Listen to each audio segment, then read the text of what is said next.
Morning student. कल कुछ problem की वजह से मैंने अपनी क्लास को स्टॉप करना पड़ा था, तो मैं आज आपको उसके बाद का टॉपिक बताती हूँ। कल मैं आपको बता रही थी मेगा स्पोरेंजियम और उससे पहले मैं आपको माइक्रो स्पोरेंजियम बता चुकी थी, यानी कि मेल पार्ट्स के बारे में बता चुकी थी। आज मैं आपको फीमेल पार्ट्स के बारे में बताऊँगी, ठीक है। तो कल मैं आपको बता चुकी थी कि हमारे जो ओव्यूल्स के अंदर जो फर्टिलाइजेशन, यानी कि जो इस ओव्यूल्स के अंदर जो फर्टिलाइजेशन होता है वो किस तरीके से पोलर सेल्स बनती हैं, किस तरीके से जर्म सेल्स बनती हैं, किस तरीके से आपकी जो ट्यूब्स है तो उस तरीके से कैसे जर्मिनेट होती है, ठीक है, और कैसे ये हमारा फर्टिलाइजेशन होता है। तो कल मैं आपको बता रही थी जैसे कि आपका है structure and development of ovules. हम ओव्यूल्स के बारे में आपको समझा रहे थे। तो सबसे पहले जो इसको पढ़ने से पहले एक छोटी चीज देखिए। कल मैं आपको फीमेल पार्ट्स के बारे में बताया था इस तरीके से।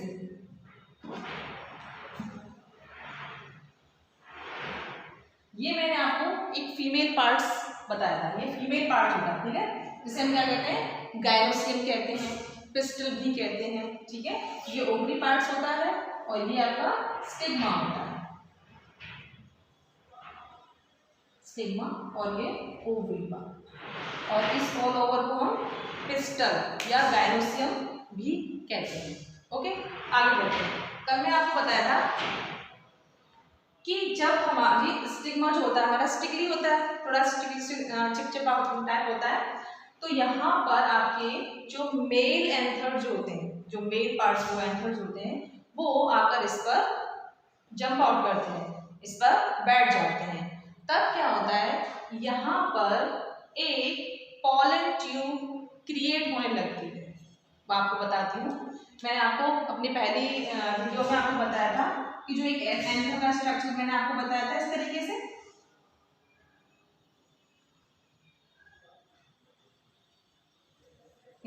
बताया था मैंने आपको एक एंथर का स्ट्रक्चर, ठीक है। ये एंथर का स्ट्रक्चर बताया था मैंने आपको। ये क्या बताया था आपका, जर्म सेल्स, और ये था आपका एग्जाइम, देन एंथर, ठीक है। अब यही चीज यानी ये एंथर कहां पर आकर गया, स्टिग्मा पर, यानी आपके यहां पर आकर गिर गया, बैठ गया, ठीक है।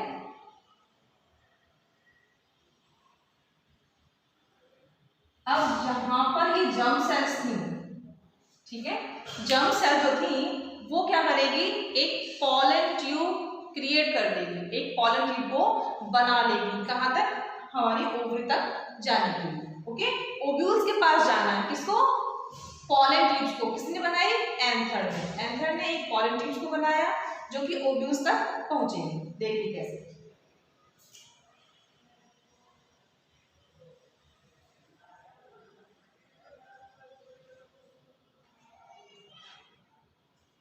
ये हमारा ओव्यूल्स है। अब यहाँ पर एक पिस्टल क्रिएट हो जाएगी इस तरीके से, और वो कहाँ पर पहुंच जाएगी, एम्ब्रियो सैक के पास पहुंच जाएगी, ठीक है।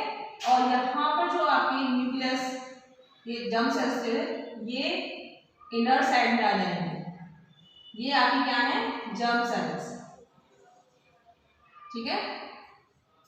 ये एंथर के अंदर से फ्री होकर और किसके अंदर आएगी, आपकी पॉलन ट्यूब्स के इनर साइड में आएगी और आगे की साइड में बढ़ेगी, ठीक है। ट्यूब्स, इसे हम ट्यूब्स न्यूक्लियस बोलेंगे, ट्यूब्स न्यूक्लियस। अब ये जो है जर्म सेल जो है वो आपके ट्यूब्स न्यूक्लियस को फॉलो करेंगी, इसको फॉलो करते हुए आगे बढ़ेंगी और हमारे ओव्यूल्स के इंटरनल ये आ जाएंगे, यानी कि हमारे एम्ब्रियो सैक तक आ जाएंगी। इतना चीज समझ में आया।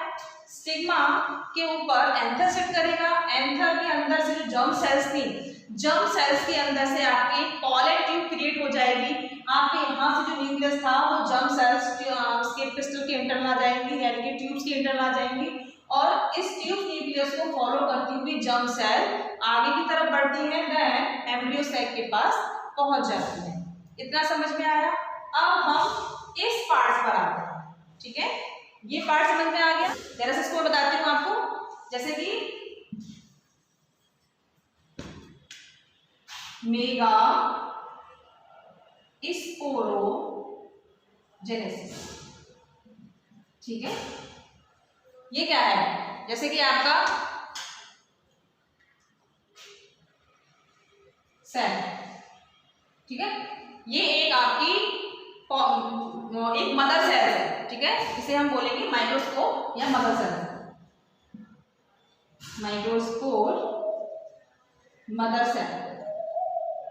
ओके, अब ये क्या है? अभी ये एक सेल है ओनली। अब ये क्या है? डेवलप करेगी, यानी कि आगे इंक्रीज होगी, यहाँ पर डिवीजन करेगी, ये मियोसिस वो माइटोसिस डिवीजन करेगी, सॉरी, ठीक है? माइटोसिस डिवीजन करने के बाद में ये 2 सेल्स बनाएंगे। ओके, माइक्रोस्कोप यानी कि मदर सेल्स ने 2 सेल्स बनाए, ठीक है? ये हैप्लॉइड थी, फिर उसके बाद में उन्होंने क्या बनाए? 4 सेल्स।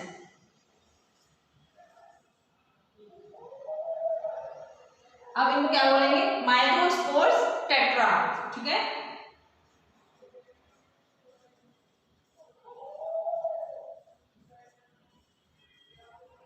माइक्रोस्पोर्स टेट्रा, यानी कि हमारे मदर स्पोर्स सेल्स ने डिवीजन करके, ठीक है, माइटोसिस डिवीजन करके और सेल्स को डेवलप किया, यानी कि इंक्रीज किया, बढ़ाया इनको, और 4 सेल्स में यानी कि टेट्रास में उसे डेवलप कर दिया, ठीक है?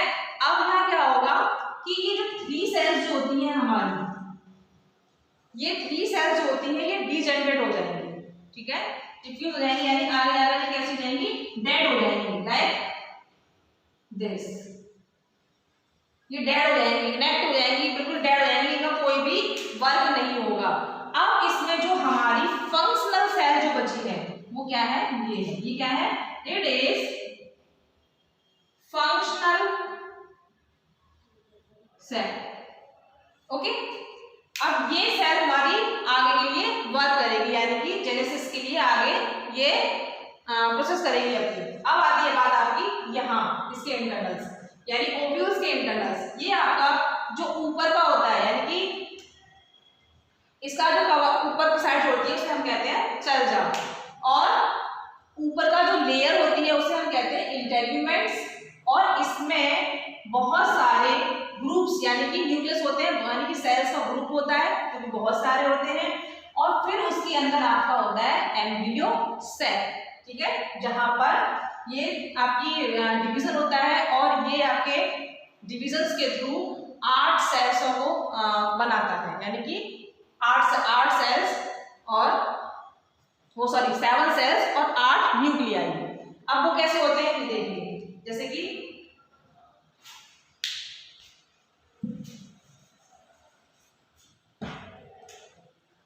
ये था। अब इसमें क्या होगा? आपकी सेल्सों का जो डिवीजन हो जाएगा, तो 3 तो यहाँ ऊपर चली जाएंगी, ओके, एक मिड में रह जाएगी जिसके अंदर 2 होती हैं, और 3 यहाँ आ जाएंगे। आया? सेम ऐसा ही रह रहा है, ठीक है? देखिए, जो ऊपर वाली साइड होगी उसे हम कहते हैं एंटीपोडल सेल्स। ये ऊपर वाली 3 सेल्स हैं, इसे कहते हैं हम एंटीपोडल सेल। समझ में आया? अब मिड वाली जो है इसे हम बोलेंगे पोलर न्यूक्लियाई, पोलर न्यूक्लियाई, ठीक है? अब जो नीचे की 3 बची हैं इसे बोलेंगे हम एक्स सेल। इस ऊपर वाली जो बड़ी है इसको बोलेंगे हम एक्स सेल्स, ठीक है? अब दोनों जो नीचे वाली है उसे बोलेंगे हम सिनर्जी सेल्स।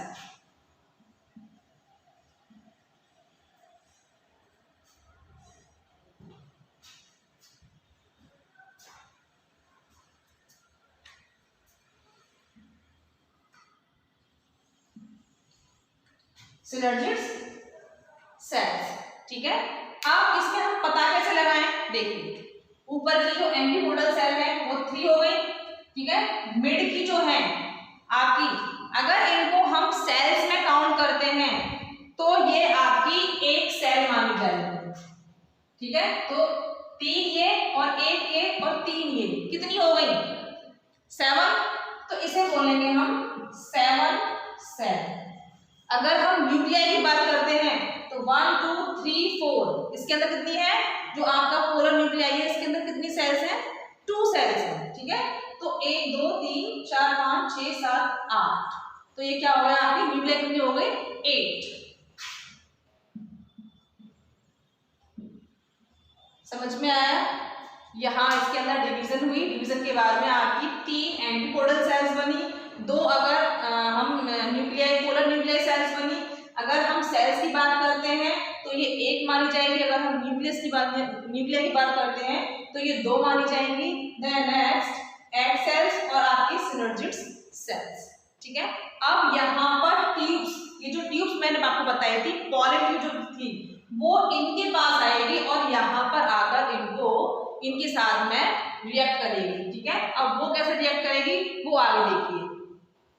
जैसे कि सबसे पहले मैंने आपको बताया था कि सबसे पहले एंथर स्टिग्मा पर आकर बैठ जाएगा, फिर इसके ऊपर जो है जो एंटाइन थी, जो आपकी एंथर की जो एंटाइन वॉल थी वो ब्रेकआउट हो जाएगी, वहां से जर्म सेल्स एक्टिव होगी और जर्म सेल्स अपने साथ में एक पोलर न्यूक्लियस के थ्रू एक उनको टारगेट करेगी, उनको फॉलो करेगी। जर्म सेल्स फॉलो करती हैं उनको और कहां तक पहुंचेंगी, एम्ब्रियो सेल तक पहुंचेंगी और वहां पर ये उनके साथ में जाकर फर्टाइल करेगी, ठीक है।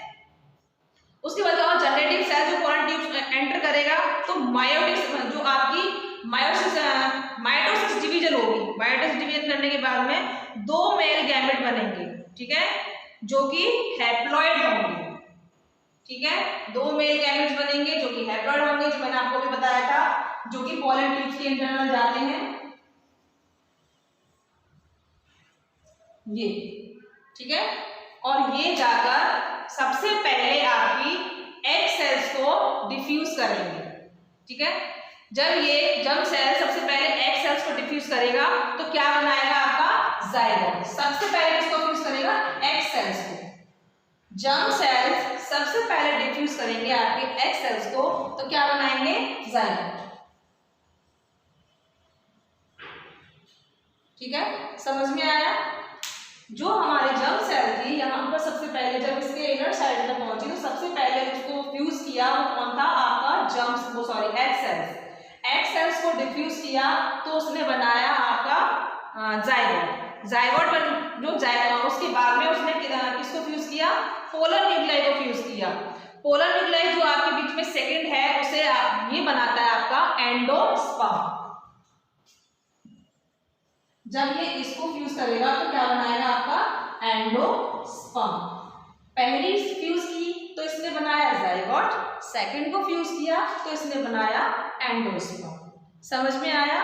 जो जर्म सेल थी उसने सबसे पहले आपके एग सेल्स को फ्यूज किया, एग सेल्स को फ्यूज करने पर उसने बनाया जाइगोट। देन नेक्स्ट आपके सेकेंडरी न्यूक्लियाई को जब उसने फ्यूज किया तो बनाया एंडोस्पर्म, ठीक है। और जब इन दोनों का फ्यूजन हो जाएगा, ये दोनों आपस में यानी कि जर्म सेल्स जब इससे एक्टिव होते हैं तो ये दोनों आपस में फ्यूज कर जाती हैं और फ्यूज करने के बाद में एंडोस्पर्म को क्रिएट कर देती हैं। समझ में आया। ये वाली सेकेंडरी जो आपकी कर देती, और उसके बाद में आपके एक फ्रूट से सीड्स फ्रूट्स का आपका डेवलपमेंट यानी कि डेवलपमेंट हो जाता है, ठीक है। इसी को हम सेकेंड फर्टिलाइजेशन भी कहते हैं। अब यहाँ 2 बार फर्टिलाइजेशन हुआ कि नहीं हुआ, एक बार हुआ एग सेल्स के पास और दूसरा हुआ आपके एंडोस्पर्म के पास में। 2 बार फर्टिलाइजेशन को 2 बार होने की वजह से हमने क्या बोला इसको, डबल फर्टिलाइजेशन, ठीक है। और ये सब किसके अंदर हुआ, आपके पोलन सेल एम्ब्रियो सेल के अंदर डेवलपमेंट। ये समझ में आया है किस तरीके से एक दूसरे को फ्यूज किया। देन उसके बाद में किस तरीके से डिवीजन करने के बाद में सेल रिड्यूस हुई, आपकी जाइगोट बना फर्स्ट सेल से, सेकंड सेल से आपका एंडोस्पर्म बना। जब ये आपकी जर्म सेल्स इससे फ्यूज होगी, जब ये दोनों आपस में फ्यूज होंगी तब आप इसको बनाएंगे एंडोस्पर्म। समझ में आया इतना। मेगास्पोरोजेनेसिस आपके डिविजन्स के थ्रू आपके 3 जो डीजनरेट हो जाते हैं और एक आपका फंक्शनल सेल होता है, ठीक है। फिर ये एक्टिव होता है, ये ना समझ में आया। सेल्स आपकी 7 होती हैं, न्यूक्लियस आपके 8 होते हैं। इनको अगर हम सिंगल गिनेंगे तो ये न्यूक्लियस कहलाएंगे, अगर हम इसको एक गिनेंगे तो ये सेल्स कहलाएंगे। और इस तरीके से इसमें फ्रूट सीड्स का फॉर्मेशन हो जाता है। समझ में आया है ना स्ट्रक्चरल डेवलपमेंट ऑफ ओव्यूल्स, ठीक है। आज के लिए इतना ही, फिर मैं वीडियो में आपका नेक्स्ट टॉपिक लेके आऊंगी। तब तक के लिए थैंक यू।